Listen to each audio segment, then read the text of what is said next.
Es nācu ar savu tādu tā kā rebellion, un jā, es savā ziņā izaicināju arī savus skolotājus. Man uzrunāja viss kaut kas diezgan tāds košs un krāsains, varbūt ikdienā ne tik ļoti pieejams. Cirku žurnālus, bazāru, Vogue un mūzikas žurnālus. Tu ļoti izzini šo vietu, un tad tu saproti, ok, ja es tiešām kaut ko gribētu sasniegt, man ir jābrauc tālāk. Burtiski uzreiz pēc atbraukšanas Londonā satiku vasarā Golānu. Kad jūs sapratāt, ka jā, kaut ko jātaisa kopā? Bija tāds konkurss, Fashion Fringe. Mēs pieteicāmies ar mūsu pirmo kolekciju konkursu. Mēs tikām top 10, bet mēs netikām finālā. Un mēs to kolekciju realizējām. Anyway, un no tā tas sākās tie pirmie spērieni. Tu nevari tā kā būt safe. You can't be safe. You have to risk it all. Bailīgi izklausās. Nē, nav bailīgi. Vienkārši jāuzticās savai balsī un jābriež. Mēs sapratām, ka ja mēs tiešām gribam terpt cilvēkus un slavenības, tad mums ir jātaisa more generic size. Ir interesantāk tomēr, ka cilvēks ieterp tērpu un dzīvo viņā. Nu, kā tu sasmelies iedvesmu, piemēram, Rihanna vai Zendaya, Ariana Grande, viņas atnāk pie tevis un saka, lūdzu, uztaisi man kaut ko. Čau! Šodien runājam ar Fjodoru Podgorniju no modes zīmola Fjodor Golan. Dzīvojis Londonā, tagad atgriezies Latvijā. Ar jaudu iekrāsot Rīgas ielas ar savu krāšņo apģērbu dizainu. Šodien mēs esam muzeju krātuvē Fjodora retrospekcijas izstādē, kas saucas Sadursmes harmonija.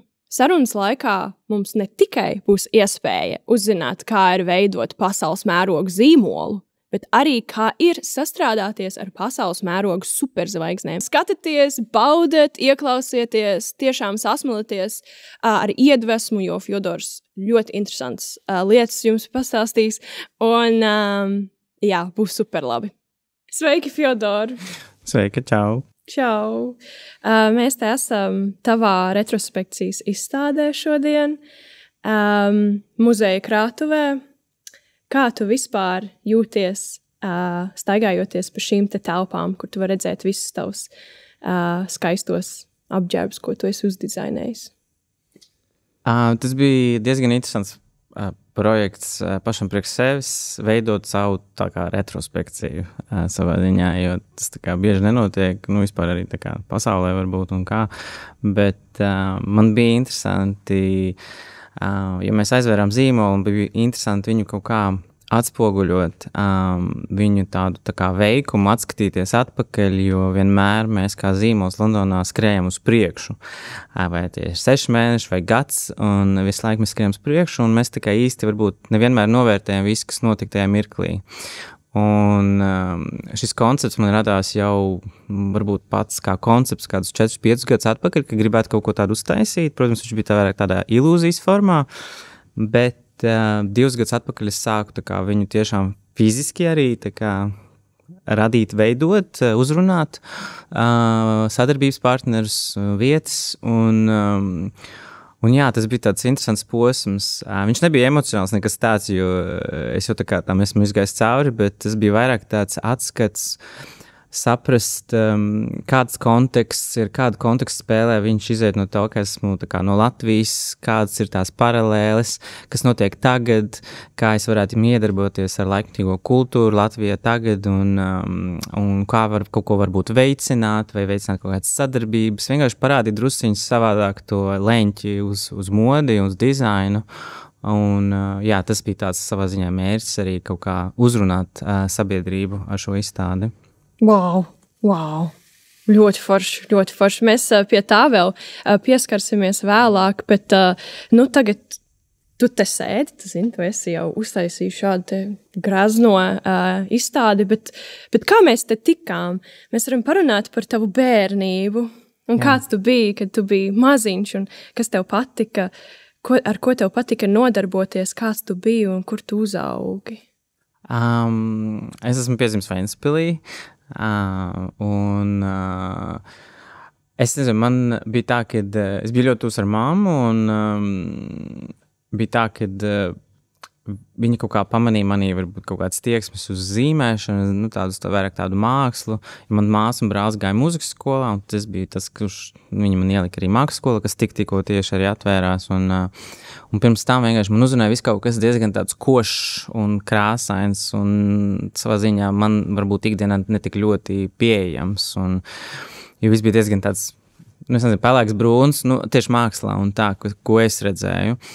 Un man tieši uzrunāja, piemēram, neons, tur stabilo flomasteri, man bija kaut kādi, cik tur 6 gadi, 5, vai 7, neatceros, kad viņi tieši man uzrunāja, un tā neon krāsa, viņi tā ļoti spēcīgi iegāja manā tādā ikdienā, un ar ko es arī zīmēju, un tas neons joprojām tāds savā ziņā man mīļākā krāsa, neon zeltenais. Un tas, jā, caurstrāva arī pašā zīmolā. Un bērnība, un es gāju mākslas skolu no 7 vai 8 gadu vecuma līdz pat 15, kad es pārgāju uz Lietišķajām Rīgā. Bet ikdiena bija, skolā, un tad pēc skolas iet zīmēt, gleznot, mēģināt saprast, kas ir tas, ko es gribētu darīt. Mode uzrunāja, bet es neredzēju to kā tādu, ko ar to varētu darīt, bet es arī baigi nedomāju par baigi. Tu vienkārši to darīji, jo tev interesēja. To darīju, jā, ja man mācīja zīmēt, ar māliem darboties, kompozīcija, krāsas, materialitāte, kaut kādu uzstādījumu, gleznot, zīmēt, nu, kā tā, un tikai kaut kad man interesē tā mode, man interesē, kā man māca, sev pasniedz vizuāli, viņi ļoti tā kā spēlēs ar savu imidžu arī, un balināja vai grieza matus, un ļoti stilīgi ģērbās, un tā kā tas droši vien arī atstāja kaut kādu tādu iespaidu uz mani. Viņa arī nodarbojās dizainē vai ko viņa darīja? Nē, man neviens ģimenē vispār nav bijis dizaina mākslā, arī mans brālis veidoja ģimenes koku un skatījies, tur nekas tāds nebija novērojams. Nezinu, jā, tas ir tāds... Tad melnā aitiņa, balta aitiņa jau laikam. Es nezinu, krāsaina. jā, tieši tā. Wow. Un tad, kā tu staigāji pa Ventspils ielām un tu biji tā iekšā, tu biji tik krāsains, bet tev apkārt bija, tā kā tu saki, pelēks vai tāds nekrāsains, bet tev bija kādi cilvēki, no kuriem ārpus tavas mammas, kur tu iedvesmojies? Es biju ļoti, ļoti kauturīgs. Es biju ekspresīvs kaut kādās lietās, ko es varēju pats darīt. Piemēram, man ļoti patika dejot. Es dejoju. Kad nekad neviens neskatījās? Nē, kad es varēju arī skatīties, vienkārši tas, kad es kaut kā varēju tos pats sevi pasniegt, vai arī, kad es varēju zīmēt ar roku, un tad es varēju tur kaut kā, es neteikšu, ka tur bija baigais kaut kāds talants zīmēšana, vienkārši tur bija tas ekspresīvais elements, bet tā, es biju ļoti kautrīgs, un man bija ļoti grūti veidot saiknes, un mēs pamatā biju diezgan, tāds vienpats kaut kādā ziņā, un tad kad kad man nomira mamma, kad man bija 8 gadi, un no tā es vēl dziļāk iegāju sevī, un tad caur to mākslu un vizuālo es tā kaut ko tur ņēmos un darījos un mēģināju atrast, kas man uzrunā, un tur man bija tāds pasaules veidošana, varbūt interesi par lietām. Es pirku žurnālus, Bazāra, Vogue un mūzikas žurnāls Bravo un Popcorns, visu kaut ko tādu. Man vienkārši interesē, kas notiek ārpus manas tāda loka. Es tā kā ar galvu drusciņi skatījos, kas notiek kaut kur tur, un tas ir tik interesanti, jo tas, kas man apkārt bija, nebija tik ļoti varbūt interesanti. Tā kā pilnīgi no citas pasaules skatoties, tā kā uz tiem žurnāliem. Tā kā, kas tur notiek tajā pasaulē? Jo bija interesanti, kā cilvēki pasniedz sevi, vizuāla identitāti. Protams, es tagad lietoju tādus vārdus, bet tad es tā neskaties, vienkārši skaties kā tēls, un cik tas man interesē, kā cilvēks ģērbjās, vai ko viņš dara, mūzika, videoklipi, fotogrāfi. Tagad es kolekcionēju grāmatas, kas ir par fotogrāfiem un visādiem interesantiem kreatīviem cilvēkiem, bet tad es tīri reaģēju uz tādu vizuālo pasniegumu. Piemēram, arī videoklipi, mūzikas vai kaut kādi, es nezinu, reaģēju uz kaut kā filmas, lietas, kas kaut kādā veidā varbūt bija tās pirmās interesantās kuriozitātes, kas man uzrunāja, caur kuru mēs varēja kaut ko veidot. Jā. Tas tā kā tevi vilka tur, es varu iedomāties, ka tu beidzot tur arī, uz pasaules, izgāji no Latvijas uz Antverpeni un uz Londonu. Tad bija tā kā, wow, es beidzot esmu šeit, es esmu savā sapnī. Nē, tā nebija gan. Nē. Tu kā, kur visi pirmkārt, es jau pārbraucu uz Lietišķiem studēt Rīgā, kad es tiešām sapratu to. Es tiku Lietišķajos modes dizainā, un tas bija tāds periods, kad es tīri mācījos, kas ir arods šīs šūšana, kā ir uzšūt rāvējslēdzēji un tā tālāk. Un tu tiešām te varēji tā kā mācīties to tehnisko pusi. Es jau zināju par modi diezgan daudz pirms tam, pērkot šos žurnālus. Es jau pirku jau arī britu un amerikāņu vogus un skatījos, kas notiek pasaulē. Un es tā kā analizēju, kas notiek. Un es savā ziņā izaicināju arī savus skolotājus ar to, kad mums pasniedz ļoti limitētu to modes pasniegumu, un es nācu ar savu tādu tā kā rebellion, un izaicināju viņus, ne visus, bet ir kā daudz. Viņi reaģēja? Šis tāds ne tik ļoti atvērts, un bija 2-3 skolas, kas bija tiešām ļoti atvērts tādām idejām. Tā kā bija tā. Es domāju, tas arī ir izteikts manam zīmolam. Tas vai nu mēs esam tā kā, tu pieņem viņu, vai nu viņš neuzrunā absolūti. Tā kā, un man tās gray areas netik ļoti interesē, man tik ļoti patīk, vismaz tā ekspresija. Un tad es tā kā mēģināju saprast, kas tas ir, un es analizēju turpmāk, es sāku veidot klades, un internets, viņš bija diezgan aptverams vēl tad, varēja googlot, skatīties, zīmols dažāds, kā viņi veido zīmolu, kur viņi rāda, cik viņiem ir līnijas, ar ko viņi ir izteikti. Un man bija vēl tāds foršs studiju biedrs, viņam arī interesēja žurnāli, viņš arī pirka visu žurnālus, un mums bija tāds dialogs par to visu savā starpā. Un tā kā savā ziņā mēs viens otru tā kā bouncing ideas un izglītojam arī, jo viņam interesē drusku savādāks virziens, man cits virziens. Un tas bija tāds mūsu tāds foršs, mēs joprojām esam draugi. Tas bija forši tāds connections, kad mēs varējām par to visu runāt, diskutēt vai strīdēties vienalga. Noteikti tas tev prasījās ar kādu vienkārši parunāt par to. Jo mēs runājam tīri par tādām zināšanām. Mēs tur par fotogrāfiem. Tas viss aizgāja vien dziļāk, kas to uztaisīja un kas tur bija pa stilistu un kas bija fotografi, kas tur, tu ļoti izzini šo vietu un tad tu saproti, ka ja es tiešām kaut ko gribētu sasniegt, man ir jābrauc tālāk. Un tad mēs trietā no koledžas aizbraucam uz Antverpeni. Mēs gājām uz iestāju eksāmeniem un viņus nolikām. Un tad, tas bija vairāk tāds kultūras šoks savā ziņā, jo tāpēc, ka viss bija tā kā pieejams un moda tur ir, tā īstā moda un tur ir viss tās grāmatas, kas nebija pieejams šeit, tur filmas, kas nav pieejams šeit, viss kaut kas tāds un tā kā tas ir savā ziņā no viens puses drusciņ pat biedējoši, kad ir tik viss pieejams un es vēl caur sevi to visu gāju cauri emocionāli un man seksualitāte un tā, un tas visu to mēģināju kaut kā aptvert un saprast. Tik liels moments tev tas bija liels moments un nebija viegli būt tur, jo savā ziņā, tu tā kā esi viens tajā vidē. Tu mēģini tur kaut kā sevi atrast. Tev nebija tie 2 draugi, vai kur kas palika? Bija viens, otrā kursā mēs palikām 2 tikai, un tad man draudzene, viņa tā kā pārstāja iet. Bet arī tā dzīve, mēs jau dzīvojam atsevišķi un viss tas savādāk. Tu vienkārši arī viņiem droši vien varbūt bija kaut kādas lietas, ko viņi iet cauri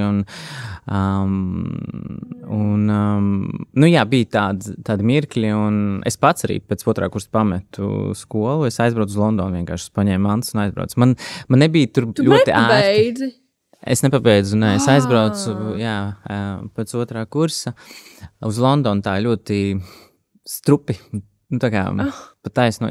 Jo man uz Londonu ļoti vilki, jo es gribēju studēt Londonā, es speciāli braucu pirms Antverpenes apskatīt Londonu ar domu San Mārtiņu mācīties, bet tur man neuzaicināja uz interviju, bet Antverpene arī ir vēl joprojām viena no top 3 skolām pasaulē. Tas bija man svarīgi mācīties tādā ļoti prestižā skolā ar domu, ka tas spēlēs lomu nākotnē, un tas tiešām spēlēja nākotnē lomu. Arī uztverē, ka tu esi mācījies Royal Academy of Fine Arts in Antwerp. Tas fakts, ka tu nepabeidzi to skolu, tas tev kaut kā neielika kaut kādā, nenolikai? Nē. Es nekad neuztveru, kad ir kaut kāds tāds pareizais, tiešais, tāds ceļš pareizais, šitā ir jādara, jo tā bija darījusi iepriekš. Man tieši otrādi, jo es meklēju savu, es tā kā minēju, kad es izzināju to modi jau, un daudzi ir gājuši ļoti dažādus ceļus, un ļoti svarīgi uzticēties savam tam iekšējai balsī, instinktiem, kad es tur biju. Es tagad apmēram sapratu, this is not really for me, bet man ļoti patika izzināt visu to procesu, jo tur tiešām mācīja kreativitāti. Ja man lietas, ko es mācīju tehnisko, tad šeit man mācīja vairāk tādu, kā apskatīties sevi iekšā, kaut kādas interesantas lietas atrast un izveidot konceptus, un tīri tādā veidā. Tas nebija arī, protams, baigi lēti, bet tā nebija arī dārga skola, ja tā salīdzināt ar pārējām, bet es nezinu, kaut kas man ir uz to Londonu, un es vienkārši aizbraucu uz turieni. Un tad burtiski uzreiz pēc atbraukšanas Londonā, kad es dzīvoju pie savas draudzenes uz dīvāna, kādu 6 mēnešus, man liekas, kaut kas tāds. Un tad kaut kad es satiku vasarā Golānu, Tieši tajā pirmajā gadā, kad aizbrauci? Jā. Un kā viņš tev iekrita rokās? Kā viņš man iekrita rokās? Vai kā tu iekrita viņu? Mēs iepazināmies online, un tad mēs satikāmies, un viņš tieši studēja Marangoni, itāļu studijas Londonā, un tad viņš bija Makvīnā, un tad es sāku strādāt Isimjaki veikalā, un tad tā mēs dzīvojam kopā, pēc pusotra gada mēs apprecējāmies, un darbojamies, krājam naudu pirmajai kolekcijai. Wow. Un tu arī, es dzirdēju, tu stāstīji, ka tie pirmie 6 mēneši arī bija tādi, grūti ieinfiltrēties Londonā. Jā, man bija tā, ka es, protams, atbraucu atkal uz kurieni, neviens man tur negaida, bet es paliku pie draudzenes, man ļoti paveicās, ka man bija kur palikt, un es vienkārši gāju pa ielām, izzināju Londonu, es gāju uz grāmatveikaliem, skatījos grāmatas, es klausījos mūziku, kur tur agrāk varēja klausīties, visi bija tie VHM un Virgin Stores un šeit uz kino, un es vienkārši mēģinu izzināt visu to, kas ir, un ļoti klaiņoju pa ielām, un es ļoti labi pārzinu Londonu tādā, staigāšanas līmenī, un viss, kas kur ir, un viņa ļoti daudzveidīga, un ļoti krāsaina, un ļoti enerģiska, un tas man ļoti uzrunāja, un tad es sāku vienkārši meklēt, kā es sevi tur varu ielikt, un tad es dabūju to darbu Isimjaki, es sāku kā sales assistant, un tad es aizgāju uz visual merchandiser, es sāku tikai taisīt veikaliem skatlogus un konceptus, un arī pēc tam uz Parīzi, un man ir aizved uz Japānu, kur es iepazinos ar pašu Isimjaki, un viņš man parādīja to, viņam ir 21 museum, kad viņš bija dzīvs, viņam bija tāds design museums, jo viņš viens no tādiem māksliniekiem, kurš aizgāja no modes un ielika citu dizaineru savu vietā. Un viņš pievērsās vairāk tādai mākslai, bet viņš bija tāds interesants cilvēks, ar saviem tādiem izgudrojumiem, jo viņš izgudroja šīs kopā ar citiem cilvēkiem šīs sistēmas, kā viņš gofrē savus tērpus. Tas ir pavisam savādāk sistēma nekā Eiropā to dara. Ko nozīmē gofrēt? Gofrēt, tas ir audums, pamatā tas ir pussaulē izgriezts audums, un viņš tiek sagofrēts. Nu, tā kā šeit, kur, es nezinu, brūna tas ir... gludekli. Šitas ir ar gludekli, bet to nedara ar gludekli. Tur ir caur 2 papīriem, viņu tā kā sagofrē, un tad viņu tur tādā procesā ar saspiedumiem, un tad tur ieliek kaut kādos grādos, laikam, kaut kas tāds. Jā. Es šo procesu neesmu redzējis, bet viņa process ir savādāks, viņi uzšuj tērpus un lielākus parasti, un viņi iet arī caur 2 papīriem, caur tādu mašīnu, kas viņus tā kā saliek kopā, un tad iznāk tāds sarāvies izstrādājums, kuru var valkāt dažādos, tā kā izmēros, viņš stiepjās, un tā forša, viņam tā struktūra tāda forša. Viņš tik daudz vieglāk nekā katru tur. Nu jā, viņam ir tāds, tā kā futuristic, ja tā salīdzina ar šo te klasisko, un tad viņam ir cita mašīna, kur viņš izgudroja arī, kur ir mašīna, tā kā, kur iziet tāds jersey tipa audums, kokvilns, un tur ir programma, kas ieprogrammē tur to piegriezni, un viņš iznāk ārā jau gatavs, tu tikai jāizgriež ārā no tā auduma. Un tas ir forši. Jā, un tas bija tāds ļoti revolutionary izgudrojums, bet viņš kaut kā nav vairs tā kā īsti. Varbūt viņš bija pāragru sanāk ziņā, un daudz kas tā ir, un varbūt vēlāk tas kaut kā ienāks atpakaļ, bet viņam ir šīs tehnoloģijas aspekti, kas ir interesanti, un bija forši to visu redzēt. Nu jā, kad klātienē tas droši vien tev iedeva tik lielu iespaidu. Jā, tas man radīja to, ka tu vari iet tiešām savu ceļu, ka tu vari mēģināt kaut ko. Man nav tāda pašam izgudrojumi, bet tās gofres un viss tas ir ļoti izteikts arī zīmolam manam. Viņu vienkārši redzējums, tas laikmetīgums, tas kā viņš, viņš bija tāds interesants cilvēks un ģēnijs ar savu tādu pieeju, unikālo skatījumu virzienu, ko viņš ir iesniedzis mūsu vēsturē. Kad tu satiki Miyaki kungu? Vai viņš bija tāds... tavs elks tajā brīdī? Viņš nebija mans elks. Viņš ir tāds cilvēks, kurus tiešām tā kā respektēju ar to, ko viņš ir sasniedzis. Tas mirklis, kad es viņu satiku, viņam jau savā ziņā bija, tas zīmols nebija tik aktuāls. Viņu pamatā visi zināja tikai kā perfume zīmolu, kas man likās ļoti dīvaini. Mārketings bija nebija spēcīgs, un pēc tam, kad es aizgāju, tad viņi atkal sāka investēt, viņš atkal sāka attīstīties. Bija tāds tukšais posms tur. Jo viņš tā kā aizgāja arī, un tie jaunie dizaineri, viens bija labs, tad otrs mazāk, un kaut kas tur īsti negāja tajā mirklī, kad es biju.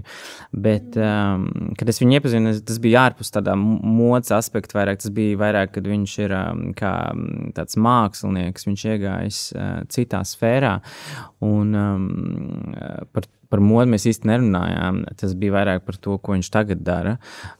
Jo Japāna arī, tur ir ļoti tāda hierarhiska sabiedrība un ļoti jābūt ļoti polite, bet ļoti happy, bet tai pašā laikā man bija tāds vēl džīnsas Isimjaki, kurus es nogriezu uz šortiem, un es atceros, es iegāju Isimjaki studijā, kur viņš vairs nebija, bet bija darbinieki, un tad tas bija tāds es tā kā, tā kā man bija vienalga, bet, labi, bet viņi teica, bet forši izskatās, bet mēs tā nevarētu izdarīt. Tā kā tur ir tā ļoti izteikta. Es jau to nezināju, es dzīvoju Londonā, man ir cita perspektīva. Es jau arī tiku uzaicināts uz Japānu ar savu to citu skatījumu, jo mani pamanīja CEO, Isimjaki kompānija CEO, viņš bija ciemos, viņš redzēja, ko es daru, un viņš man piegājums šiem visual merchandise bija savādāks nekā viņiem, jo parasti visi liek apmēram kā modskatē bija. Bet es tur drusciņi liku savu vaibu kaut kā savādāk samiksēju, sastilizēju drēbes, un viņam tas ļoti uzrunāja, un tad viņš man uzaicināja, un tā es tiku iepazīties ar Isimjaki, ne jau man Isimjaki pats aicināja. Tas bija vienkārši ar kompāniju.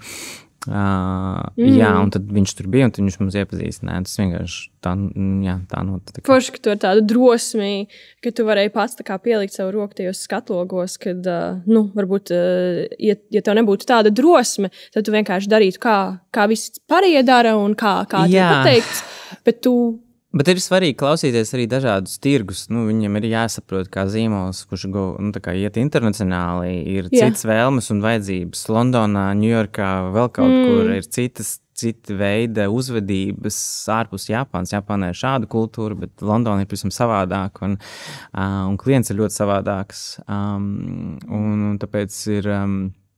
interesanti. Tā uzvedības norma, kā mēs uztveram drēbes, ir savādāk noteikti. Bet tas arī tas foršums, kad viņu var interpretēt. Bet te nebija tie laiki, tu tomēr vēl pēc iespējas vairāk pieturies pie tās sistēmas, ko tu pasniedz parādi, ka tā tas būtu pareizi. Un es tā kā mēģināju to tā kā laust arī tādā ziņā, jā. Get me out of the box. Man nepatīk, ka man saka, jādara šitā, es tā kā, ja es piekrītu, es izdarīšu, bet ja es nē, es atradīšu kaut kādu citu pagriezienu. Jā, baigi labi. Un par Golānu. Vispār. Jūs, satikāties, un tad, kad jūs sapratāt, ka kaut ko jātaisa kopā? Tas bija tāds periods. Man bija īstenībā tāds mirklis, ka es varbūt negribu vairs taisīt neko modi. Man bija vienkārši par daudz jau. Es tik daudz ko par to zinu, un es nezinu, vai tas ir reāli, tas, ko es gribu sasniegt dzīvē.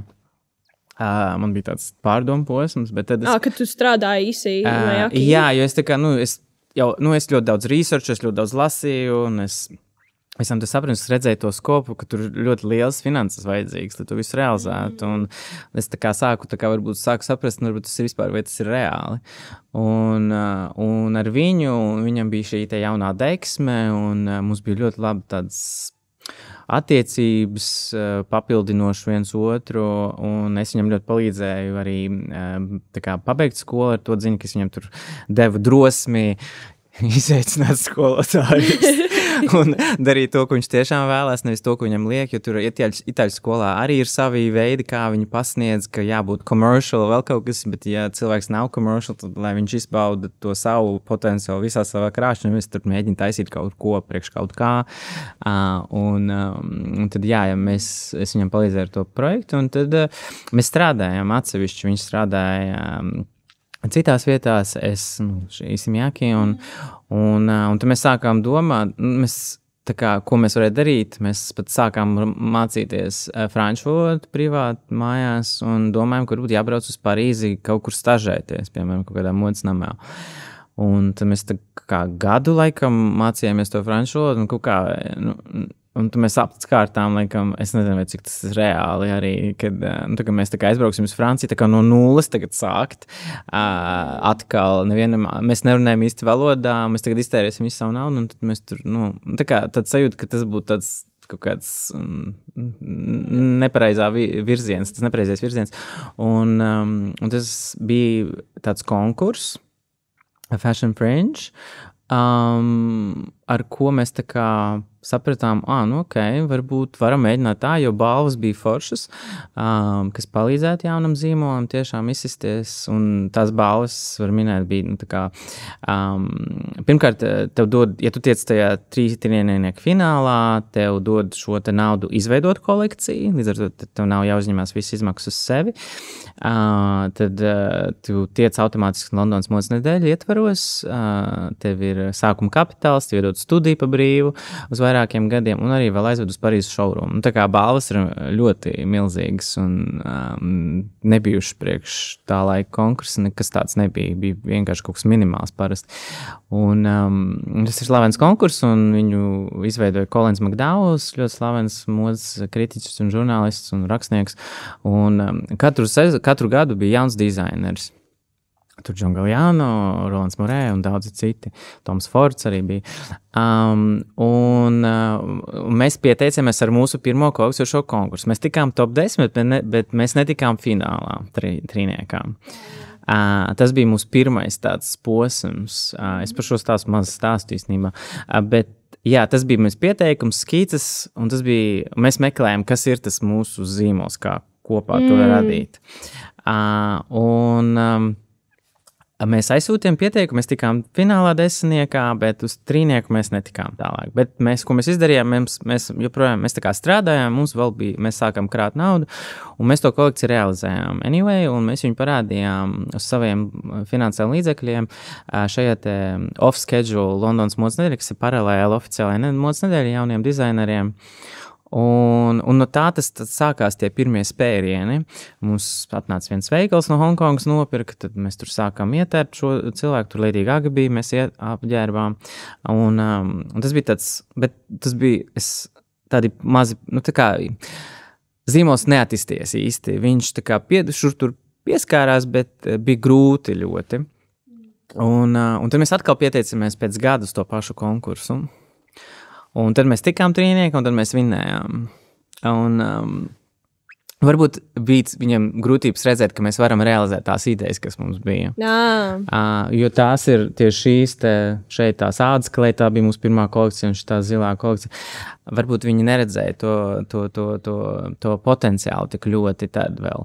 Tā bija pirmajā kolekcijā. Šie 4 tērpādas, tas ir no mūsu pirmās kolekcijas. Tas, kas neuzvarēja. Jā, un dzeltenā ir tā, kas uzvarēja. Aha.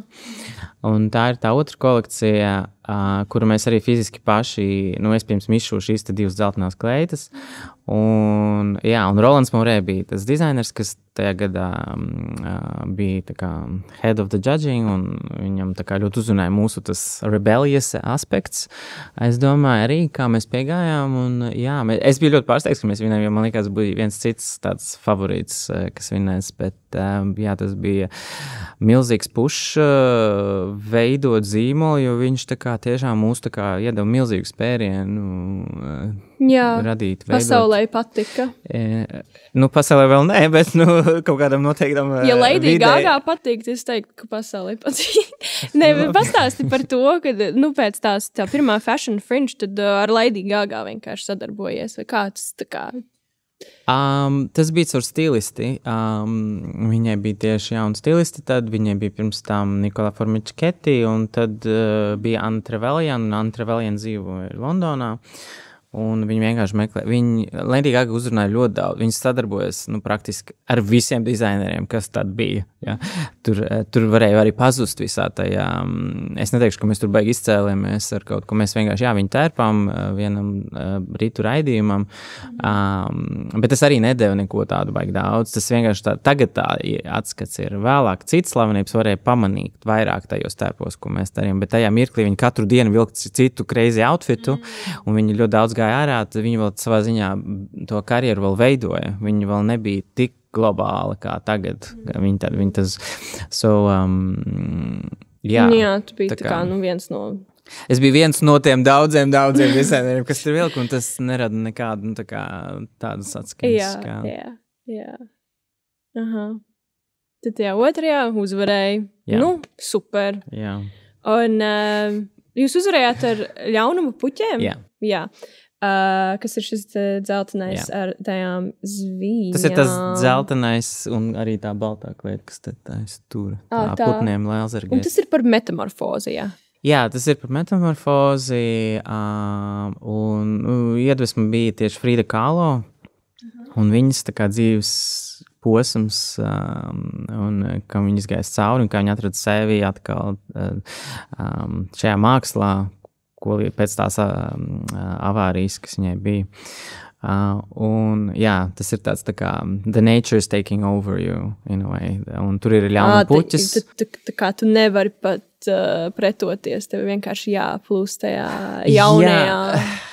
Tur ir daudz, tur aspektu, tur arī Baudelaire dzēja ļaunpuķis, kāpēc arī saucās tā, ka tā daba viņa ir, viņa tā kā miedarbojas, un tu miedarbojas ar tiem, un tas viss tā kā saplūst kopā, un man uzrunāja tieši Frīdas personiskais stāsts, un ar viņu kā mākslinieks man jau sen uzrunā, un tas viss ir ielikts tādos kodos šajos tērpos, un tās zviņas, kas tā kā jādod tādu aspektu, tā kā dzīvnieciskumu vai kaut kādu tādu raw aspektu, tas ir speciāli taisīts, bet tas ir audums, kas ir lāzera griezts tādos riņķīšos un ar roku atkal piešūts katrs, un tas aizņem tur 6 dienas vismaz to vienu kleitu taisīt, tīri izšūt.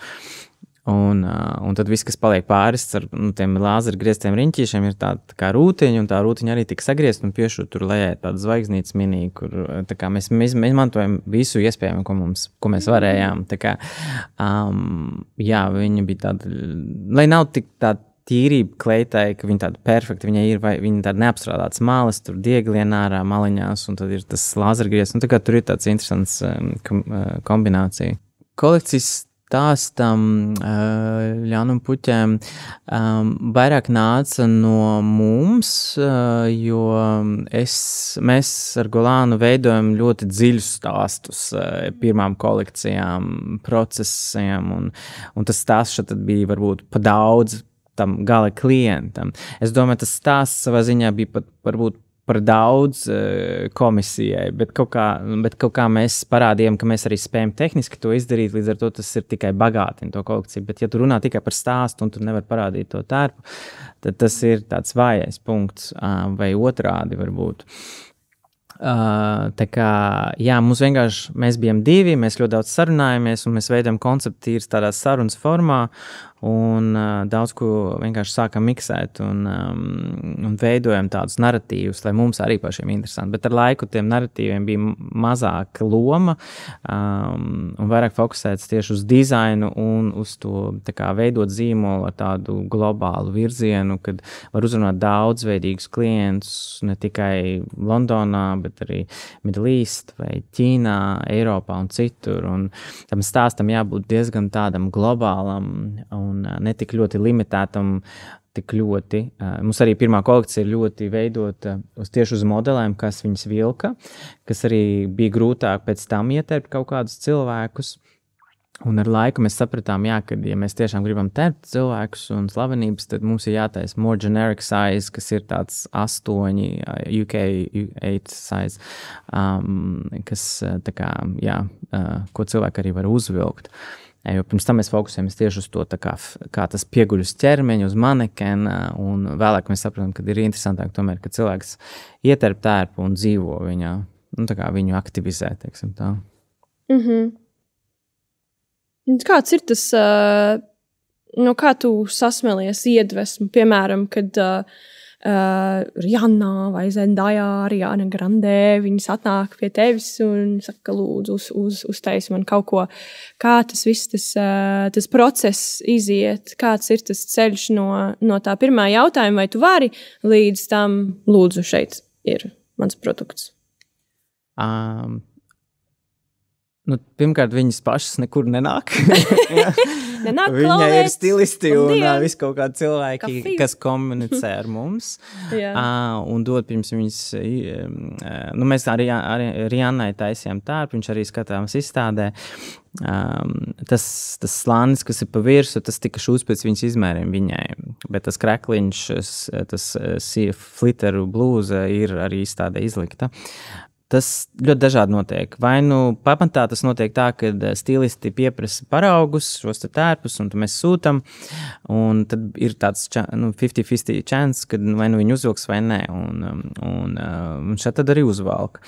Un tad ir tādi, kas nāk un pasūta kaut ko speciālu, un tad viņi dod moodboardu, un tad mēs interpretējam to moodboardu, un mēs taisam skices, un tad viņi izvēlās skices, un tad mēs šojam pēc viņu izmērām.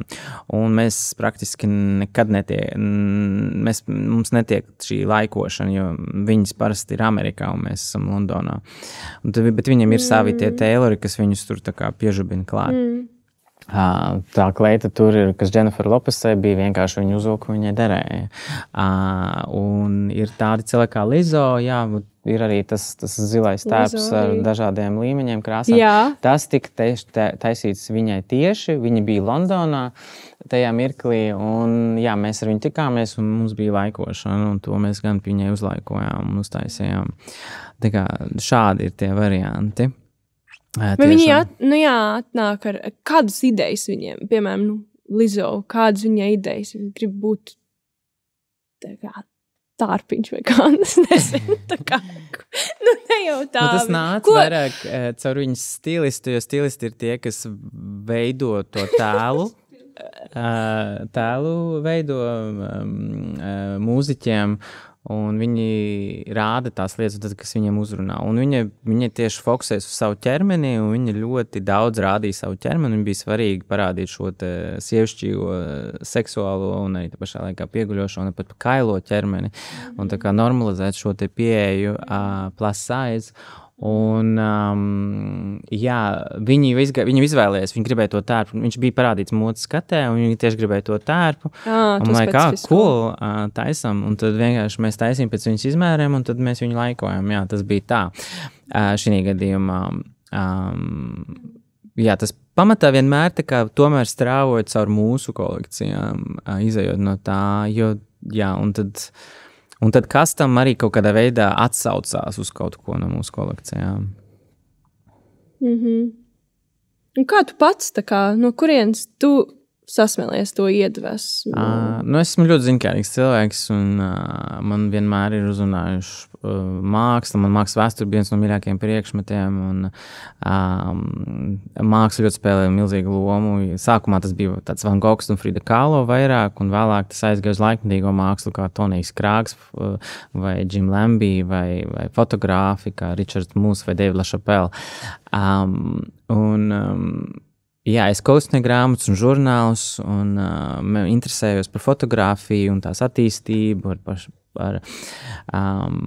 vizuālo šo tēlu veidošanu un mākslu. Tā kā arī šī laikmetīga māksla ir Latvijā un Rīgā, un kā viņi attīstās, man ļoti interesē. Tā kā es vienkārši turpinu sevi visu laiku mest tādās dažādās vidēs, izzināt, un vienkārši iet uz priekšu. Tā kā man nav tā, kā šis ir mans favorite, that's it.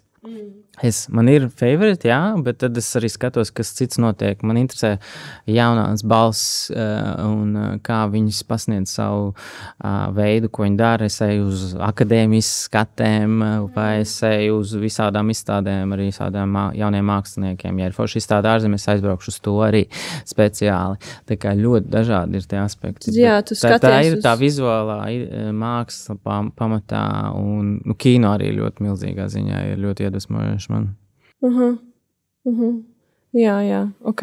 Tad tu skaties, tā kā tu liec to kā prioritāti, lai skatītos, ko pasaulē citi cilvēki taisa. Es skatos to, kā mēs viens otru ietekmējām. Tā ir tāda savā ziņā netieša sadarbība, varbūt kaut kādā mērā, kad kaut kāds man ietekmē, tad tas ietekmēs kādu citu, un tas vienkārši tāds vilnis. Jā, jo tas ir tāds spirāla veidā, tāda augšana sanāk. Tā kā kaut ko no pagaidas, kaut ko uz priekšu, un tad atkal tā kā uz priekšu pamazām tu virzies un virzies, jā.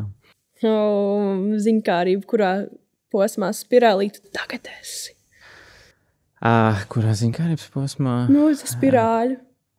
Es esmu ļoti intriģēts un dziļi iedziļinājies tieši laikmetīgā kultūras vidē un skatos, kas notiek, jo es esmu tagad Rīgā 4 gadus, un tas ir, ar ko es sāku. Es tīri gāju un iepazinos ar māksliniekiem, galerijām, skatos, kā ir šī jaunā paudze, kas veido šo jauno tādu kā identitāti, laikmetīgo.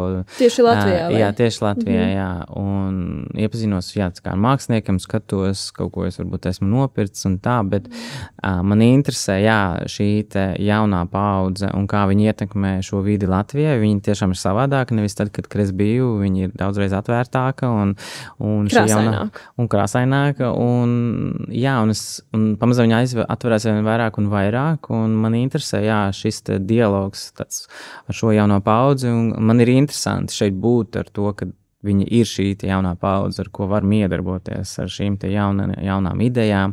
Un, attiecīgi, šie klasiskie muzeji, kā piemēram arī šis Birža vai Latvijas Nacionālais muzejs, ir gatavs uz tādām izstādēm, jo viņi arī saprot, ka ir šī jaunā paudze, ir jāmeklē jauni veidi, kā pasniegt šī informācija. Un šeit ir tieši tāds labs piemērs, kā miedarboties klasiskais kanons ar laikmetīgo dizaina kanonu un kā mēs varam viens otru īstenībā forši veicināt. Kādi tev tagad ir plāni, tagad, kad tu esi pārcēlies uz Latviju? Tu vairs īsti nevēlies tās lielās, kā viņas sauc, tā kā like big fashion vai high-end fashion? Nē, high-end fashion ir joprojām manos pirkstu galos. Es joprojām ar to nodarbojos. Man ir visādi privāti pasūtījumi vai citi projekti, ko es daru. Mazāk, jo es taisīju šo izstādi 2 gadus. Bet es arī tikko uztaisīju Donam tērpus, kas ir, it's a high-end product, ko mēs uztaisījām. Ir citas lietas, ko es daru, bet doma ir varbūt vērt jaunu zīmolu nākamgad, bet ar savādāku, man jāizveido tāda kā jauna vide pasaule tam zīmolam, kurā viņš eksistē un kā viņš atspērsies un iedarbosies. Bet mode nekad nepaliks tikai Latvijā. Viņi, ja kaut ko rada, es viņu redzu arī kā tādu globālu, international, jo, diemžēl, Latvija nav tik liels tas tirgus, un arī, bet ir cilvēki, kas arī pie manis pērk tērpus, bet man ir tomēr vēlme radīt, veidot, jo tas ir kaut kas man ir, un es to kaut kā turpināšu aktivizēt. Tu saki, ka tu sagatavosi vidi. Jā. Tad tu tagad tev izstādi tādu maziņas bebīšu pēdiņas. Nākamais ir kas, kā tu sagatavosi mūsu jaunai superstilīgai modei, kas Latviju pārņems. Vairāk, kad ir jāsaprot, kas ir arī zīmols, kāda viņa vērtības un mērķi. Ja tas nav tikai zīmols, būs vakarklaids. Tur ir jābūt tādai estētikai, un kas arī atšķirās no manas iepriekšējās, un lai viņš ir tāds dziļš un uzrunā cilvēks. Protams, arī ar šo izstādi es arī rādu cilvēkiem, sabiedrībai savas spējas, un tad rodas šīs uzticība ar cilvēku, kad es varu to izdarīt, cilvēkiem rodas šī uzticība, ar ko viņi tagad var ļauties šim momentam, jo es pamatā, savā ziņā varbūt izaicinu cilvēkus ar saviem darinājumiem, bet pašā laikā man liekas, es viņus atbrīvoju, lai viņi sajūtās brīvi. Vai tavos nākotnes plānos tu vēlies kaut kā iedvesmoties no Latvijas kultūras, Latvijas rakstniekiem, kā te var redzēt krātuvē, tur ir no Raiņa Aspāzijas, no Jāņa Akuratera, atspūgs no taviem darbiem, kā tas savienojās ar tiem Jā, tas bija tāds asociāciju tīkls, un es meklēju šo te saikni, savu saikni ar šīm kultūras personībām no pagātnes un arī mūsdienās, un es vienkārši mēģinu atrast tos, kas ir tie nervi vai tās sajūtas, vai kāpēc viņam bija tā zaļā biste mājās, vai kāpēc ir veidots tā no metāla diegiem parūka 30. gados Emīlijai Bērziņai. Visi šie dizaina objekti vai Blumbergs veidoja to tādu metālisku fliteru, kleitu, asnāts lomai, Rāņa Lūgai arī. Tā kā man interesē, kā viņi pieiet, jo tie objekti, viņi nav tik ļoti, viņi varētu būt arī mūsdienīgi tie elementi, un visi šie dizaina objekti, viņi savā ziņā dzīvo ārpus drusciņ tā kā laika, un es kaut kā redzu to saikni tādā formā ar saviem darbiem arī. Viņi ir tā kā maybe too much, bet uz viņiem būs forši atskatīties, varbūt pēc 10, 20 gadiem arī, un viņi nav tik ļoti izteikti savā kaut kādās trendos vai kaut kādās noteiktās tajās līmeņos, kā mēs uztveram šo laiku, kura mēs dzīvojam vai dzīvojām. Un man interesē iedarboties ar šo laikmīgo telpu un arī viņu veicināt un attīstīt tālāk, kas ir tas laikmīgais dizains Latvijā. Tā kā, tāds jautājums, kas viņu reprezentē, jo es atbraucu uz Latviju un es daudz nezināju arī, un īsti cilvēki par to daudz nerunā, tikai tāds kaut kāds noslēgts loks ar cilvēkiem zina, kas kaut kāda dizaina, bet viņi arī miedarbojās tagad tik ļoti, bet tagad varbūt tā jaunā paudze tieši otrādi miedarbojas viena ar otru, un tas ir to interesanti novērot tagad, kā tas attīstīsies tālāk. Tas ir vienkārši tāds process. Un es ļoti labprāt tajā visā pats arī piedalos, un man tas ir ļoti interesanti. Tā kā varbūt tu varētu būt tā kā mākslas akadēmijā kaut kāds lektors vai kaut ko tādu. Es domāju, ka tas būtu ļoti, ļoti, ļoti forši. Vai, nezinu. Varbūt, jā. Varbūt. Tikai ideja. Jā, tu vari pakomentēt par Latvijas apģērbu dizainu, ainu. Tu esi bijis uz kaut kādām latviešu, kas tur bija tā absolvēšanas gada darbi vai kaut ko.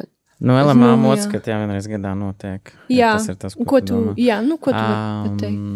Vai? Jā, es biju uz to, un es cenšos iet pēc iespējas vairāk uz mods pasākumu, ja viņi vispār ir. Viņi ir ļoti maz, un daudz, kas tomēr tā kā stagnē vēl joprojām kaut kādās limitos. Joprojām mēs dzīvojam tādā ļoti klasiskajā piegājienā. Es domāju, ka ir grūti dizaineriem drusciņi iziet no šīs te vides, varbūt, es nezinu. Man liekas, ka tur ir arī, protams, kaut kāds atbalsta issues. Es neredzu jauniem dizaineriem atbalstu vispār. Es redzu varbūt kaut kādām zīmoliem vai biznesiem, kuriem ir jau kaut kādi lielāki ieņēmumi, bet tādi kā starpos, un man grūti, es neredzu. Kādu atbalstu vēlētos redzēt, lai tas varētu tapt? Pieņemsim tāpat kā man tas konkurs, kurā mēs uzvarējām, varbūt ne tik lielā mēroga, bet uz to pusi, kad tu vari izvirzīt tos pirmos stepu, kad uztaisīt konkursu vai iedot kaut kādu kapitālu, ka tas nav tikai uz kaut kādiem pusgadu, ka tas ir, tur zīmolu nevar izveidot pusgadā, tas nav reāli. Var aizvest uz šaurumu Parīze, bet ar to nepietiek. Tas, ka tu vienreiz aizbrauc uz Parīzi, tu uzreiz nenopirks. Tur jāveido attiecības ar klientiem. Ir jābūt varbūt kaut kādam advisoriem, international sales, es nezinu, kas var parunāt ar māksliniekiem. Un daudz vienkārši uz zīmola attīstās tīri no tavas iekšējas inerces un meklē šos te konkursus, kas ir ārpus Latvijas, pieņemsim, Skarula, kas vinēja H&M konkursu, ja, un no tā viņi veidoja savu zīmolu. Skarurks, tas ir? Skarula. Sabīna Skarula. Viņa ir latviete. Jā. Stāsti lūdzu par viņu. Vai? Es tev nevaru neko daudz viņu pastāstīt, es viņu tik ļoti labi nepazīstu. Es vienkārši zinu, ka viņi minēja Covid laikā, tas bija 2021. gads, kad viņi minēja šo H&M konkursu. Un es nezinu, tur bija ļoti liela summa ar naudu, kas palīdz jaunam zīmolim, kā viņi tik salīdzinoši nesen pirms tam arī beidza skolu, un viņi pieteicās šim konkursam, kas palīdzēja, un tad viņi attīst šo zīmolu Latvijā pašlaik. Un tad to ir interesanti vērot no malas. Tā kā man trūkst šis te posms Latvijā. Jo mēs tā kā gribam, lai ir tas produkts, ko ved uz ārzemi, bet tas ir tādā jau, kad all the dirty work is done, then we can help you maybe, you know. Tā kā, man liekas, ka tas ir, tas ir kā es to redzu vismaz pašlaik. Un es gribētu to drusciņu, varbūt vajag plašāk skatījumu drusciņu. We'll see, kā tas būs. Bet tā vide pat par sevi arī, pat tā politiskā vide nav ļoti veicinoša zīmoliem, vispār kompānijām var radīties, jo ļoti grūti ir izveidot tieši creative, jo pirmie gadi ir tiešām mīnusa gadi savā ziņā, peļņas ziņā, un ir grūti, un es vienkārši zinu to no savas pieredzes, jo ja mums nebūtu visā dažādi šie atbalstītāji vai konkursu vinnēšana vai vēl kaut kas, tad mēs nebūtu tur, kur mēs bijām. Jā, kas tev dod kaut kādu gaismiņu tuneļa beigās vai tuneļu starpās, kad ir grūti, bet kādam tas patīk, un labi, tad varbūt jāturpina ir jāinvestē šajā tajā nākotnē kaut kādā veidā, kas tas ir, jāatrod tās formas, kā to darīt.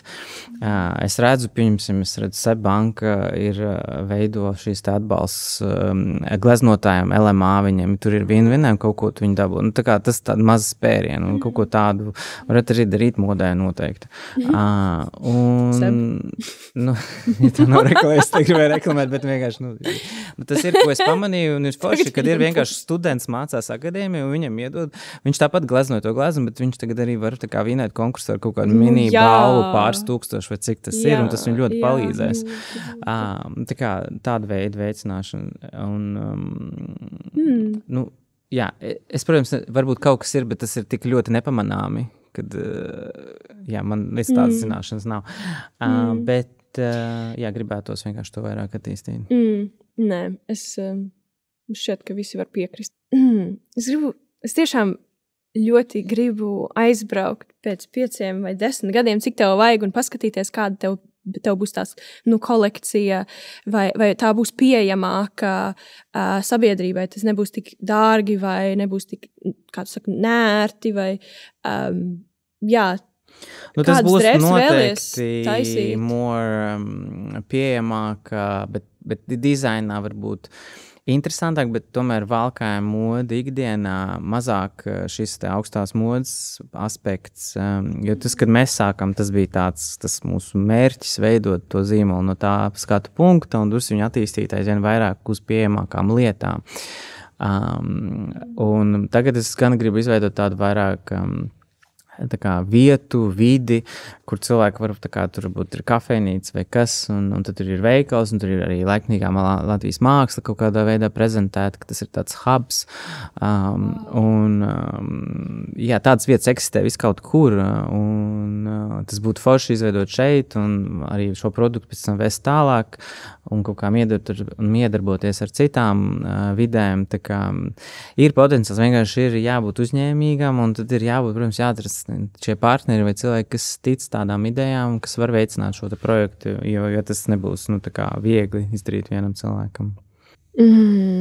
Tik labi. Tāds hotspots, kur var tīkloties un var draudzēties. Jo viņš veicinās arī vidi un veicinās arī to mūsu uztveru par dizainu un kaut kādā veidā izaicinās tās normas, kas ir pieņemtas un piedāvās lietas. Un tas būs tas varētu būt ļoti interesants tāds ar sabiedrību tāda netieša saruna. Jā. Tu jau esi radošs cilvēks, bet manu pieķēra tādi 2 tādi ļoti interesanti projekti. Viens bija izpletņu svārki, kas piepūšās, kad tu ar viņiem staigā, un viņi arī bija Spicē. Uz spicē? Uz vāka. Uz vāka, jā, uz vāka. Nē, The Times. Kāda bija ideja šiem svārkiem un kā tas nokļuva uz The Times vāka? Tā kolekcija saucās Debesu bērni, un mēs pētījām visu tās drēbes, kā viņas uzvedās kustībā, un mēs skatījām pēc iedvesmas hot air balloons vai parašūtiem, visu kaut ko, kas kaut kā piepūšās ar gaisu, un tad mēs mēģinājām to interpretēt arī kaut kādos tērpos kā svārkos šajos, kurus tu mini, un viņi vienkārši karājās vispār, nekas, un tad, kad ir tā kustība, tad viņi piepūšās, un viņš tur tās gaisa tiek ietverts, un tad viņi tur plīvo un tā forši kustās. Un mums bija tieši aktivizēti šie svārki, arī tikko Spicē bija pop-ups, kur mums viņi bija kā tāds zieds ar ventilātoru piepūs, un viņš tur visu laiku bija piepūstie svārki. Un viņi tika uz The Times vāka, kā viņi tur tika. Nav tāda atbilde, ka mēs tur neko nedarījām ar to vispār. Tas ir vienkārši, viņi radīja tādu interesantu momentu, šie svārki, par viņiem daudz runāja.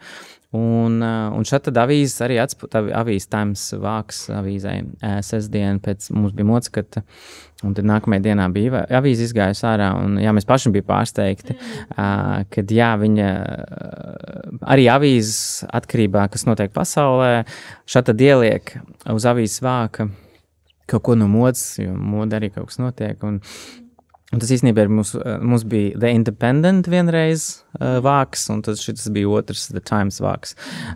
Tie ir 2 dažādi, gan 18. un 13. Tā kā ir vienkārši tādi momenti, kad viņi grib atspoguļot arī modi tādā plašākā mērogā droši vien. Bet tie svārki bija ļoti populāri, viņi aizgāja daudz kur, un tas bija milzīgs achievements for us to get the cover, Tas bija wow moments. Jā. Un otrais projekts bija svārki, kas bija uztaisīti no 80 bija. 80? Es vairs nepateikšu. Laikam, svārki, kas ir uztaisīti ar 80 Nokia Lumia telefoniem. Kāpēc šādu materiālu? Tāds materiāls bija vairāk iemeslu dēļ. Viņi bija atbalstītājs tajā sezonā. Tas bija Krokodila kolekcija 14. gads. Nokia mūs atbalstīja.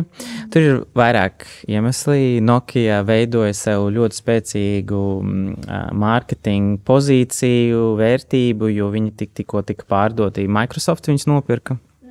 Viņam bija ļoti svarīgi būt, tagad es to zinu no malas vairāk, un viņi veido visādus interesantus projektus. Viens no tiem viņi sadarbojas ar mums.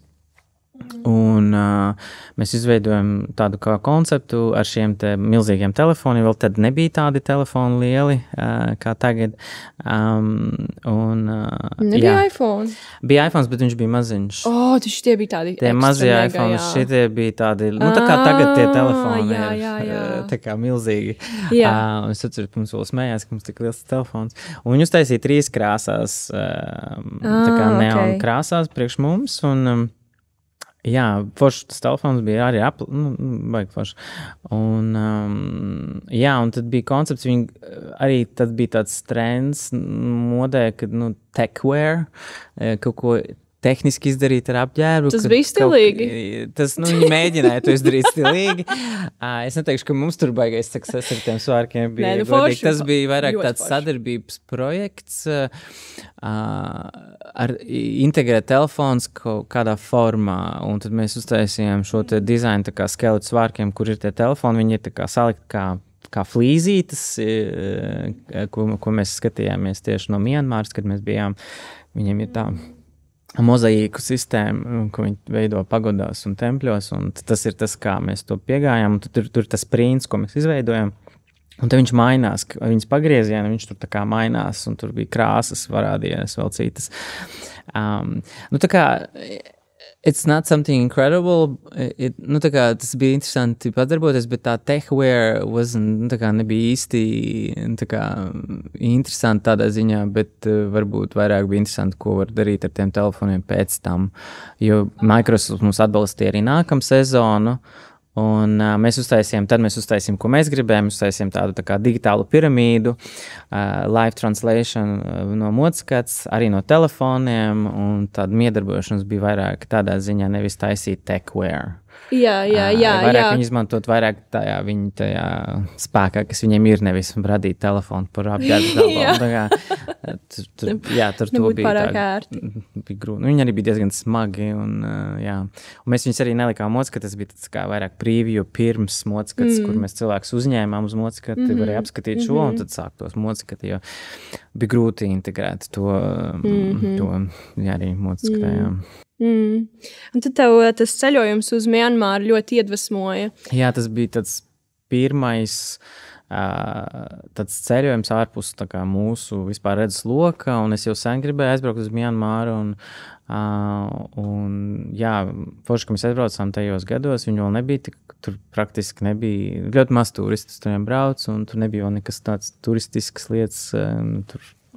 Un bija forši redzēt, to visu, ko mēs tur redzējām, visas tās pagodas tempļus iekšā, un tas ļoti iedvesmoja mūsu šo te krokodilu kolekciju un paņēmienu, izdarīt, ko tiešām mēs vēlamies, izaicināt to auditoriju ar saviem dizainiem, un tā kolekcija nebija vispār sellable, teiksim tā, viņi vairāk bija kā tāds meklējums pēc jaunām formām, kaut kādiem interesantiem aspektiem, bet toties viņi bija ļoti labi mārketinga ziņā, un ļoti daudz slavenības viņus vilka, un Rihanna vilka, un Jennifer Lopez, un Brooke Candy, un Karolīna Kurkova, un daudz citi, un tas deva tādu labu uguni iekšā veidot attiecīgi citas lietas, ticēt tai iekšējai savai kaut kādam instinktam un eksperimentēt un riskēt. Bet vai Mianmarā nav? Tagad es izgāzīju, bet tur ir tas civilais Jā. karš. tur nebija. Viņš bija, tad nebija, military rule. The country, un tas nebija tāda vieta, kur, uz ko cilvēki brauc, bet tad nebija, protams, tur ir tas konflikts, ar kuru mums, mēs nesaskārāmies nekur, es viņu neko neredzēju. Bet tur mēs parādījām arī pašā kolekcijā, ka tur ir tas tension of this beauty and this military. Tā kolekcija arī veidot pēc tāda military infusion kopā pret to skaisto un to dabisko un viss, kas tur ir. Un, tā kā, tur ir tāds tensions. Bet arī, kad brauku pēc tam, kad tur ir pilns turisms atvēries, tas arī ir neforši. Man patīk tomēr izzināt, kāda ir īstenība tajā mirklī, un bija forši aizbraukt visādām nomaļām vietām, kur mēs satikāmies ar visādiem mūkiem, un parādīja kaut kādu, kur mūki dzīvo, un arī jaunieši paliek par mūkiem, un tā kā es arī nopirku savu mūku tārpu, tā kā ir vienkārši bija interesanti to visu redzēt, tā kā ārpus, un viņi bija tik ļoti interesēti mūsos arī, mums tur bija tādi svārki, longji svārki, ko vīrieši valkā, tā kā šāle, ko savalk, un tad viņi ar mums nāca fotografēties, kas bija baigi forši, un Golana bija bārda, tur neviena bārdas nav, un tad viņš bija tur vispār kā tāda slavenība, vismaz vai, ka cilvēki vienkārši nekad nav redzējuši džeku ar gariem matiem un ar bārdu, tā kā ļoti unique aspekti. Tā kā, mēs caur tiem, to vienkāršību un to, kas tur bija, fokusējos un veidojām, kaut kā uztvērām, mēs mēģinām izzināt to kultūru, kas ir tā kultūra, kas tur ir. Kur tu vēl vēlies aizbraukt? Kur es vēlos aizbraukt? Es ļoti gribētu aizbraukt uz Nepālu. Jā. Tas var būt kaut kas, ko es mēģināšu izdarīt nākamgad. Man patīk aizbraukt kaut kur tā kā ārpus rikti. Man nav nekāds īsti, tas nav manā redzes lokā, teiksim, man patīk mēģināt. Man Meksika ļoti patika, kad es biju, jo viņi tāda krāsaina un forša. Protams, South America, es vispār neesmu bijis nekur tur. Tas būtu baigi forši. Tad tu esi sadarbojies ar pasaules mēroga superzvaigznēm, bet arī ar Latvijas superzvaigznēm. Dzudzilu, Balānās, tagad arī Dons. Bet kādas ir tās, tu esi redzējis, ka ir tas stils kaut kā nepārmainās, bet ir atšķirības par kādas, ko viņi vēlas no pasaules? Tas nav īsti tas, ko viņi vēlas. Viņi ir gatavi iet jau eksperimentējot ar stilu. Tas ir vairāk, ko viņi grib parādīt vai pasniegt un ar kādu kultūru viņi iedarbojas. Jo viņi jau nāk pie manis, tāpēc, kad viņi grib arī kaut ko no tā, ko esmu darījis, kas ir tas varbūt crazy un stuff. Un viņam jau ir uzticība, kad es zinu, ko es daru. Un viņi ļaujās procesam, un, piemēram, Kristīna un Margarita Balanas pazina personīgi, un tikai tad mēs sākām pamazām veidot un tērpt viņus, un izaicināt arī auditoriju. Viņai uzvilka arī, piemēram, Kristīna Balanas uzvilka tādu rozātu, gofrētu mini kleitu, operā, tieši Covid laikā tā bija lielā mūzikas balva, tur nebija auditorija, bet tas bija tomēr kaut kā savā ziņā šokējoši, tas privātā dzīve par to vēl rakstīja. Jā.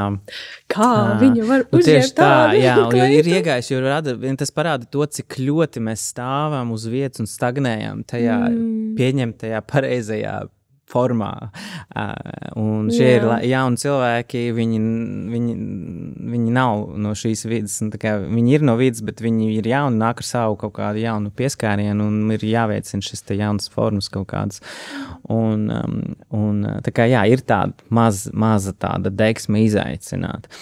Ar Donu bija ļoti forši strādāt, ļoti vienkārši. Viņš uzticējās pilnībā šim projektam. Es arī mēģināju izprast, ko viņš vēlās, un piedāvāju to savu redzējumu. Es viņu pārāk arī neizaicināju ar kaut kādām lietām. Es jau viņu liku kaut kādās citās lietās, ko viņš pieredzes vilkt, bet varbūt ar laiku var izaicināt tālāk. To var veidot šīs attiecības cilvēki, viņš var uzticēties, un tad mēs varam iet to ceļu kopā, teiksim tā. Bet pamatā Latvijas uztvere ir tomēr vēl diezgan konservatīva, bet tas man netraucē darīt to, ko es vēlos, jo tas īstenībā varbūt ir vēl vairāk pamanāms kaut kādā ziņā un izaicinošāks, un tad par to varētu tas kaut kādā veidā arī veicināt to attīstību, izpratni un atvērtību tam visam, jo šīs tāda arī kaut kādā ziņā es redzu, viņi veicina uztveri ļoti dažādās sabiedrības grupās, vecumos, un jā, viņi tagad, tad viņi var noticēt gan šai kleitai, gan kaut kādam experimental piece, tā kā. Un jā, tas ir vienkārši par to, ka šī ir iespēja redzēt, izzināt, bet ja tev rāda vienu to pašu melno kleitu, ko tu redzi operā iet, un tad tu saproti, bet tad tu izaicini to vietu, un tad varbūt tas var kaut kā forši attīstīties uz priekšu. Tādā ziņā. Es domāju, ka viņi visi ir gatavi, bet vienkārši nav arī iespējas īsti daudz. Arī paši es redzu, kad arī mūzikas, kad tā sadarbība nav tik ļoti izteikta starp māksliniekiem un mūziku, un tā varbūt viņi uztver to par nenopietnu, vai varbūt nepietiek kaut kādi budžeti vai vēl kaut kas. Tur arī ir tāda grūta lieta. Es šeit biju arī aizdevis tērpus. Es arī Samantai Tīnai esmu devis tērpus un uzstāšanām, un tad viņi kaut ko ir pirkus no manis. Tās attiecības, viņas tā kā visu laiku veidojās, uz priekšu. No Kristīna Opelēs bija tā, ka mēs viņu iepazināmies caur vienu fotografu paziņu, mums bija kopējā, un vienkārši viņi nāca pie manis uz studiju iepirkties, un viņa ir diezgan daudz no maniem tērpiem ir, un pamatā, cik es zinu, viņi visur valkājas vai nu Grieķijā, vai nu kaut kādās uzstāšanās. Es zinu, viņi valkus, piemēram, manu tādu melnu kleitu, kas ir izstāde arī pāris uzstāšanās arī Latvijā, man liekas, Wall Foundations un vēl kaut kur. Bet jā, viņa ir ļoti tāda ekspresīva, pozitīva personība, viņa ļoti uzrunā šīs te krāsas, bet viņa arī saprot, ka Latvijā varbūt mazāk šīs krāsas tiek parādītas, un to visu var pamanīt vairāk, kad viņi bija Grieķijā vēl kaut kur, un kad viņi ir tās košās krāsas tur. Un tad šeit vairāk pieturās pie tā konservatīva aspekta, kas ir tas melnais, piemēram, tādā ziņā, jā, bet arī viņai ir vēlme eksperimentēt, vienkārši viņa arī saprot, kad kurā vidē viņa eksistē un kā viņa iedarbojas ar to, cik daudz viņa grib to. It's like a push and pull, so it's tas notiek anyway, bet es domāju, cilvēki ir gatavi, vienkārši ir viņi tā kā viņi ir we need to seduce them. Okay. Let's do it. Virzot šo sarunu uz beigām, ko tu vai vari ieteikt nākotnes apģērba dizaineriem kādus resursus? Piemēram, kādi raidieraksti, kas tev patīk, vai kādi specifiskie kursi vai skolas, uz kurām jābrauc mācīties, grāmatas, no kurām smelties iedvesmu, lai varētu turpināt izcelt latviešu apģērbu dizainu ainu Latvijā. Noteikti ir jāuztais kaut kāds neliels research vai kas par to, kas ir tas, ko tu vēlies. Es domāju par to, kāds ir tas mērķis, ko tu rādi. Vai tas ir tiešām, ka tu gribi izveidot zīmolu, vai tas ir tas, ko tu gribi darīt vairāk ir teatrāli, kur tas varētu būt. Un kas ir tie piemēri vai kas, ko tu tiešām gribētu darīt. Jo tas dos drusciņ tādu sapratni un mērķi tam visam, jo savādāk daudz redzu kolekcijas, kas ir tādas bezmērķīgas un tā kā vienkārši kaut kas uztaisīts un ļoti daudz reflektē kaut kādus citus dizainerus vai vēl kaut ko. Un man liekas, tas nav interesanti. Un jauniem māksliniekiem būtu vairāk jāfokusējas uz to, ja tas nav līdz galām izstrādāts, bet tas ir vismaz bijis viņa autentiskais kaut kāds drives, idejas, un es ļoti iesaku akadēmijai tieši trakot, teiksim tā, nemēģināt veidot kaut kādu zīmolu, ka šis ir man zīmols, tā ir man estētika, vēl kaut kas, bet tiešām experiment all the way, un tad no tā tu sapratīsi, kas ir tie dizaina kodi, ko tu vari pēc tam ielikt tajā zīmolā, ko tu vari pārdot. Jo tāpat, ka tu esi akadēmijā, man liekas, ka ir svarīgi tieši vienkārši tas eksperimentācijas elements un ļauties tam visam.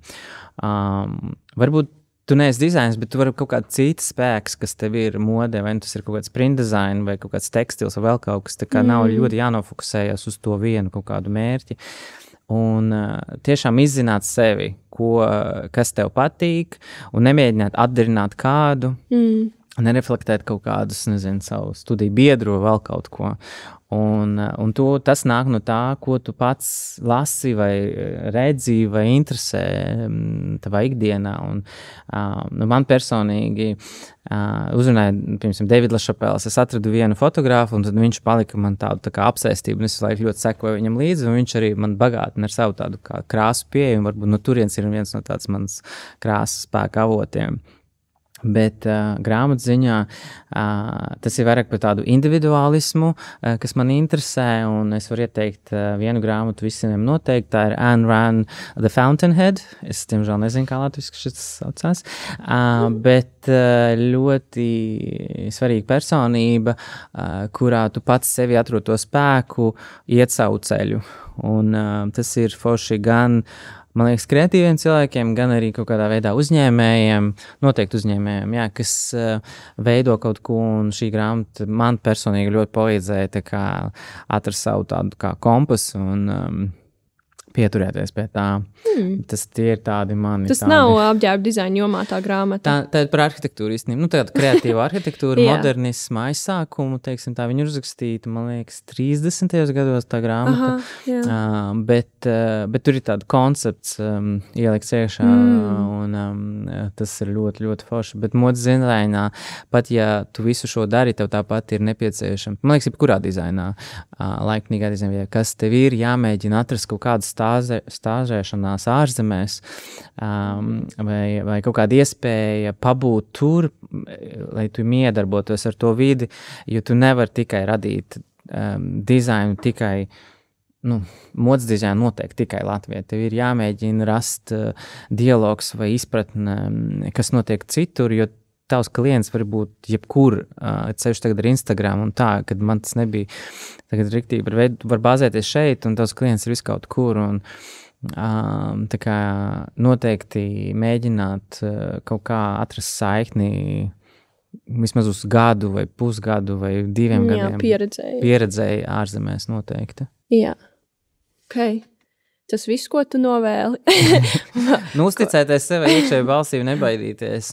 Es tā kā, ja tu esi tiešām kreatīvā vidē, tu nevari tā kā būt safe. You can't be safe. You have to risk it all. Tā kā, you have to do it. Bailīgi izklausās. Nē, nav bailīgi. Vienkārši jāuzticās savai balsī un jābliež. Viss ir kārtībā. Visiem viss ir vienkārši, tiešām jāiziet no tās komforta sajūtas drusciņi un jāpariskē. Viss būs labi. Labi, paldies tev, Fjodor. Paldies tev liels. Tik laba saruna. Lai tev viss veicās, tev viss būs. Es zinu, es jau varu redzēt. Paldies, novērtēju.